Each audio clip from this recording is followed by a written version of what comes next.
siguro daanan lang natin saglit yung pandemic na kumbaga people could learn from us as well, no? Na if ever, kasi hindi pala, black swan yan eh, di ba? Pero nangyari talaga siya, no? So, what you have learned from this one? Kumbaga, from now on, na-experience may pandemic, ano yung gagawin moving forward, or ano yung biggest lesson mo?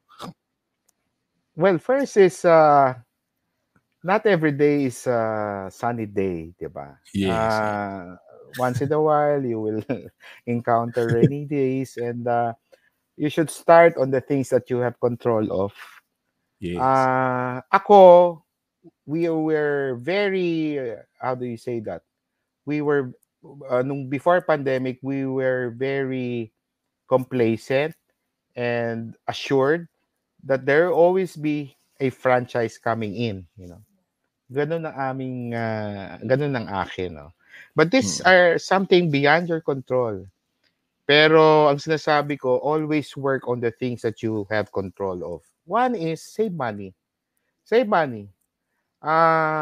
Yan ang numero uno na siguro marami sa atin na lesson na hindi dapat gastos ng yes, assuming sa industry ginagalawan ko, franchising, talagang may papasok eh. Kaya lang di mo dapat, your life should not be dependent on something, on a variable that is beyond your control. So start on the things that you have control. Save money. Control mo yan eh. Kung ano yung gagastusin mo, kung ano yung pag-uukulan mong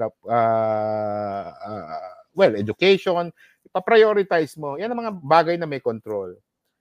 Second is, one thing I've learned is there's always opportunity in crisis. Hindi lahat pera eh. So katulad noon, pagtulong lang namin sa aming kapwa, little did you know, kung naniniwala ka sa Diyos, opportunity will always come, sa pagtulong sa ating kapwa. You lift yourself by lifting others. Yes, true. Yun lang. Dalawa, one is take advantage of the fact that while still sunny day, save. Work on the things that you have control of. Second is, do not think of money as your first priority. Tulong muna. Yes. And if you build, they will come. Ganun lang naman yung field of dreams. Yeah, tama.